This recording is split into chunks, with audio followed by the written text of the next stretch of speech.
Hello friends, इस video में हम डिस्कस करेंगे कि यदि आप जीएसटीआर 3B को ड्यू डेट के बाद फाइल करते हैं यानी कि डिले से फाइल करते हैं तो आपको इंटरेस्ट किस प्रकार कैलकुलेट करना है और रिपोर्ट करना है। टैक्सील.com के यूट्यूब चैनल पर मैं सीए सतबीर सिंह आपका स्वागत करता हूं। रेगुलर अपडेट के लिए आप हमारे चैनल को सब्सक्राइब करें, नोटिफिकेशन बेल को प्रेस करना ना भूलें ताकि जैसे ही हम कोई नया अपडेट डालें आपके पास इमीडिएटली यह अपडेट पहुंच जाए। फ्रेंड, जीएसटी एक्ट में इंटरेस्ट किस प्रकार कैलकुलेट करना है, इसके लिए आपको प्रोविज़न रेफर करनी है सेक्शन 50 की, जो कि यह कहता है कि हर व्यक्ति जो कि जीएसटी एक्ट के अंतर्गत जीएसटी पे करने के लिए लायबल है और टाइम से पेमेंट नहीं करता है विद इन ड्यू डेट, तो उस केस में उसे इंटरेस्ट भी पे करना है। इंटरेस्ट उसे अपने आप कैलकुलेट करना है, जो कि 18% के हिसाब से कैलकुलेट किया जाएगा, जैसे कि गवर्नमेंट नोटिफिकेशन में बताया है। फ्रेंड, जीएसटी एक्ट के अंतर्गत इंटरेस्ट आपको ग्रॉस टैक्स लायबिलिटी पे कैलकुलेट करना है, यानी कि इनपुट टैक्स क्रेडिट को एडजस्ट करने से पहले, या फिर नेट टैक्स लायबिलिटी पे कैलकुलेट करना है, यानी कि इनपुट टैक्स क्रेडिट को एडजस्ट करने के बाद, यदि आप जीएसटीआर 3B को ड्यू डेट के बाद फाइल करते हैं। इसके लिए गवर्नमेंट के द्वारा सेक्शन 50 में ही प्रोविज़न इंसर्ट की गई थी, जो क्या कहती थी कि जो इंटरेस्ट कैलकुलेट किया जाएगा यदि व्यक्ति ड्यू डेट के बाद जीएसटीआर 3B को फाइल करेगा, तो उस केस में जो अमाउंट पे इलेक्ट्रॉनिक कैश लेजर से पे करेगा उसके ऊपर ही उसे इंटरेस्ट कैलकुलेट करना है, यानी कि नेट टैक्स लायबिलिटी पर। यह प्रोविज़न फाइनेंस नंबर 2 एक्ट 2019 के द्वारा इंसर्ट की गई थी, जिसे कि गवर्नमेंट के द्वारा नोटिफाई नहीं किया गया है। फ्रेंड्स, इसके साथ ही आपको ये भी ध्यान रखना है कि गवर्नमेंट ने 39th जीएसटी काउंसिल मीटिंग में डिसीजन लिया था कि यदि व्यक्ति डिले से पेमेंट करता है जीएसटी की, तो उस केस में उसे नेट टैक्स लायबिलिटी के ऊपर ही जीएसटी एक्ट के अंतर्गत इंटरेस्ट कैलकुलेट करना है। और इसके लिए गवर्नमेंट जीएसटी एक्ट को बैक डेट से, यानी कि 1 जुलाई 2070 से अमेंड करेगी। इस प्रकार अब ये क्लियर है कि जीएसटी एक्ट के अंतर्गत इंटरेस्ट लायबिलिटी आपको इनपुट टैक्स क्रेडिट को एडजस्ट करने के बाद जो बैलेंस आपका नेट पेबल आता है, जो आप इलेक्ट्रॉनिक कैश लेजर से पे करेंगे, उसके ऊपर ही आपको इंटरेस्ट कैलकुलेट करना है। इस प्रकार फ्रेंड्स, मान लीजिए किसी व्यक्ति की output tax liability 10,000 rupees CGST, 10,000 rupees SGST और 10,000 रुपीज़ IGST है। उसमें से जो इनपुट टैक्स क्रेडिट है वो लेस कर देगा और उसके बाद जो नेट टैक्स लायबिलिटी है उसके ऊपर ही उसे इंटरेस्ट कैलकुलेट करना है। यानी कि पहले ये प्रोविज़न थी कि यदि व्यक्ति within due date GST 3B को फाइल नहीं करता है तो उसे ग्रॉस टैक्स लायबिलिटी पर, यानी कि बिना इनपुट टैक्स क्रेडिट को एडजस्ट करते हुए इंटरेस्ट लायबिलिटी कैलकुलेट करनी थी, लेकिन अब वो नेट टैक्स लायबिलिटी के ऊपर इंटरेस्ट पे कर सकता है। फ्रेंड्स, अब हम समझ लेते हैं कि इंटरेस्ट कैलकुलेशन को कैसे करना है एग्जाम्पल के साथ। फ्रेंड्स, इसके लिए आपको सेक्शन 50 सब सेक्शन 2 को रेफर करना है जीएसटी एक्ट के, जो कि यह कहता है कि जैसे ही व्यक्ति का टैक्स ड्यू हो जाता है तो उसके अगले दिन से उसकी इंटरेस्ट लायबिलिटी स्टार्ट हो जाएगी यदि वो within the due date या टैक्सेस पे नहीं करता है। फ्रेंड्स, मान लीजिए राम टैक्सेबल सेल्स की सप्लाई करता है और उसकी टर्नओवर प्रीवियस ईयर में 5.5 करोड़ रुपीज़ है। इस केस में वह जनवरी में कुछ सप्लाई करता है जिसपे कि IGST 15,50,000 रुपीज़ बन जाता है।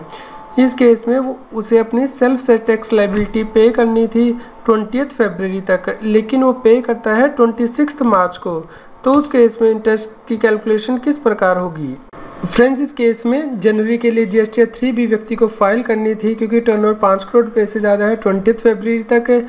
इस केस में व्यक्ति 26 मार्च को अपनी जीएसटी 3B को फाइल करता है और टैक्सेस की पेमेंट करता है, तो 34 डेज़ का डिले आ जाता है। फ्रेंड्स, इस केस में इंटरेस्ट 18% पर एनएम के हिसाब से कैलकुलेट किया जाएगा 21 फरवरी से लेकर 26 मार्च तक, यानी कि टोटल 34 डेज़ का डिले है। इसलिए इंटरेस्ट 15,50,000 के ऊपर 18% 34 डेज़ के लिए 25,989 बन जाएगा। फ्रेंड्स, अब हम समझ लेते हैं कि आपको इंटरेस्ट की रिपोर्टिंग किस प्रकार करनी है। फ्रेंड्स, यदि कोई व्यक्ति जीएसटी की पेमेंट डिले से करता है, यानी कि जीएसटीआर 3B को लेट फाइल करेगा, तो उस केस में या तो वो जीएसटीआर 3B में अपनी इंटरेस्ट की रिपोर्टिंग कर सकता है या फिर DRC 03 के जरिए। फ्रेंड्स, यदि आप जीएसटीआर 3B के जरिए इंटरेस्ट की रिपोर्टिंग करते हैं तो आपको कुछ प्रॉब्लम भी आ सकती हैं, जिससे कि हम एक एग्जाम्पल के द्वारा समझते हैं। मान लीजिए फ्रेंड्स, इस केस में व्यक्ति की जो नेट टैक्स लायबिलिटी है वो 3,000 रुपीज़ CGST है और 5,000 रुपीज़ SGST है और 18% इंटरेस्ट लायबिलिटी कैलकुलेट की जाती है। तो यहाँ पे फ्रेंड्स CGST एक्ट के अंतर्गत इंटरेस्ट लायबिलिटी अलग आ रही है और SGST एक्ट के अंतर्गत इंटरेस्ट लायबिलिटी अलग आ रही है। फ्रेंड, जैसे ही आप जीएसटी पोर्टल पर जीएसटीआर 3B में इंटरेस्ट की रिपोर्टिंग करते हैं और CGST एक्ट के अंतर्गत इंटरेस्ट का अमाउंट एंटर करते हैं तो SGST एक्ट के अंतर्गत भी अमाउंट ऑटोमेटिकली एंटर हो जाता है। यानी कि जीएसटी पोर्टल ये अलाउ नहीं करता कि सेंट्रल जीएसटी एक्ट के अंदर अलग इंटरेस्ट हो और स्टेट जीएसटी एक्ट के अंदर अलग इंटरेस्ट हो। इस केस में आपको प्रॉब्लम आ सकती है। फ्रेंड्स, यदि आप DRC 3 के जरिए इंटरेस्ट पे करना चाहते हैं तो उस केस में आपको जीएसटी पोर्टल पर सर्विस टैब में जाना है, यूजर सर्विस में जाना है, माई एप्लीकेशन पर क्लिक करना है और उसके बाद एप्लीकेशन टाइप में DRC 3 इंटीमेशन वॉलंटरी पेमेंट को क्लिक करना है और नई एप्लीकेशन को फाइल करना है। फ्रेंड्स, यहाँ पे आपको ध्यान रखना है कि जीएसटी एक्ट के अंतर्गत इंटरेस्ट आपको अपने इलेक्ट्रॉनिक कैश लेजर के द्वारा ही पे करना है। आप अपने इलेक्ट्रॉनिक क्रेडिट लेजर यानी कि इनपुट एज क्रेडिट को यूज़ नहीं कर सकते जीएसटी एक्ट के अंदर इंटरेस्ट को पे करने के लिए। इसके अलावा फ्रेंड्स, आपको यहाँ पे ये भी ध्यान रखना है कि यदि आप फरवरी, मार्च या अप्रैल 2020 के लिए GSTR 3B को डिले से फाइल करते हैं ड्यू डेट के बाद, तो इंटरेस्ट किस प्रकार पे करना है इसके लिए गवर्नमेंट ने स्पेशल प्रोविज़न नोटिफाई की हैं। फ्रेंड्स, गवर्नमेंट के द्वारा फरवरी, मार्च और अप्रैल 2020 के लिए GSTR 3B की ड्यू डेट को एक्सटेंड नहीं किया गया है। यदि व्यक्ति की टर्नओवर 5 करोड़ रुपये से ज़्यादा है प्रीसीडिंग फाइनेंशियल ईयर में, तो उस केस में उससे महीना खत्म होने के बाद 20 तारीख तक अपनी GSTR 3B को फाइल करना है और GST पे करना है। और यदि टर्नओवर 5 करोड़ रुपये तक है तो उस केस में यदि उसका principal place of business category 1 state में है तो महीना खत्म होने के बाद 22 तारीख तक व्यक्ति को अपनी GSTR 3B को फाइल करना है। और यदि principal place of business category 2 state में है तो महीना खत्म होने के बाद 24 तारीख तक उसे अपनी GSTR 3B को फाइल करना है। फ्रेंड्स, कैटेगरी 1 स्टेट में स्टेट्स आते हैं छत्तीसगढ़, मध्य प्रदेश, गुजरात, महाराष्ट्र, कर्नाटका, गोवा, केरला, तमिलनाडु, तेलंगाना, आंध्र प्रदेश, दमन एंड दीव, दादरा नगर हवेली, पुडुचेरी, अंडमान निकोबार आइसलैंड और लक्षद्वीप। और कैटेगरी 2 स्टेट में जो स्टेट्स हैं वह है Himachal Pradesh, Punjab, Uttarakhand, Haryana, Rajasthan, Uttar Pradesh, Bihar, Sikkim, Arunachal Pradesh, Nagaland, Manipur, Mizoram, Tripura, Meghalaya, Assam, West Bengal, Jharkhand, Orissa, Jammu and Kashmir, Ladakh, Chandigarh and Delhi. Friends, government के द्वारा नोटिफिकेशन नंबर 31/2020 जारी किया गया था जिसमें कि बताया गया था कि यदि व्यक्ति की टर्नओवर 1.5 करोड़ रुपये से कम है और वह फरवरी 2020 की रिटर्न 30 जून 2020 तक फाइल कर देगा तो उसे कोई लेट फीस या इंटरेस्ट पे नहीं करना है। और मार्च 2020 की GSTR 3B उसे 3 जुलाई 2020 तक फाइल करनी है, अप्रैल 2020 की 6 जुलाई 2020 तक। इस केस में उसे कोई इंटरेस्ट या लेट फीस पे नहीं करनी पड़ेगी। यदि व्यक्ति इस स्पेसिफाइड डेट्स तक अपनी GSTR 3B को फाइल नहीं करेगा तो उस केस में लेट फीस, इंटरेस्ट और पेनल्टी कैलकुलेट की जाएगी ओरिजिनल ड्यू डेट से। इस प्रकार यदि टर्नओवर 1.5 करोड़ रुपये तक है और टैक्स पे फरवरी, मार्च और अप्रैल 2020 के लिए GSTR 3B को फाइल कर देगा 30 जून 2020, 3 जुलाई 2020 और 6 जुलाई 2020 तक, तो उसे कोई इंटरेस्ट या लेट फीस पे नहीं करनी है। फ्रेंड्स, यदि टैक्स पेयर की टर्नओवर 1.5 करोड़ रुपये से ज़्यादा है लेकिन 5 करोड़ रुपये से कम है और वह फरवरी 2020 और मार्च 2020 के लिए GSTR 3B को फाइल कर देगा 29 जून 2020 तक और अप्रैल 2020 के लिए 30 जून 2020 तक, तो उसे कोई लेट फीस या इंटरेस्ट पे नहीं करना है। लेकिन यदि वो इन स्पेसिफाइड डेट तक अपनी GSTR 3B को फाइल नहीं करेगा तो लेट फीस, इंटरेस्ट और पेनल्टी ओरिजिनल डेट से कैलकुलेट की जाएंगी। इस प्रकार यदि व्यक्ति की टर्नओवर 1.5 करोड़ रुपये से ज़्यादा है लेकिन 5 करोड़ रुपये तक है फरवरी, मार्च और अप्रैल 2020 के लिए वो GSTR 3B फाइल कर देगा 29 जून 2020 और 30 जून 2020 तक, तो उसे कोई इंटरेस्ट या लेट फीस पे नहीं करनी है। फ्रेंड, तीसरी कैटेगरी टैक्स पेयर की आती है यदि व्यक्ति की टर्नओवर 5 करोड़ रुपये से ज़्यादा है तो उस केस में फरवरी, मार्च और अप्रैल 2020 के लिए GSTR 3B व्यक्ति को 24 जून 2020 तक फाइल करनी है। इस केस में उसके ऊपर कोई लेट फीस नहीं लगेगी, लेकिन इस केस में व्यक्ति को इंटरेस्ट पे करना होगा, यानी कि फर्स्ट 15 डेज़ के लिए तो नील इंटरेस्ट होगा लेकिन उसके बाद 9% इंटरेस्ट लगेगा। यदि इन डेट्स तक GSTR 3B फाइल नहीं की जाती है तो उस केस में लेट फीस, इंटरेस्ट और पेनल्टी ओरिजिनल ड्यू डेट से कैलकुलेट की जाएगी। इस प्रकार फ्रेंड्स, यदि व्यक्ति की टर्नओवर 5 करोड़ रुपये से ज़्यादा है तो फरवरी 2020 की GSTR 3B यदि 4 अप्रैल 2020 को फाइल कर देगा तो उसे कोई इंटरेस्ट या लेट फीस पे नहीं करनी है। फर्स्ट 15 डेज़ के लिए रेट ऑफ इंटरेस्ट नील है।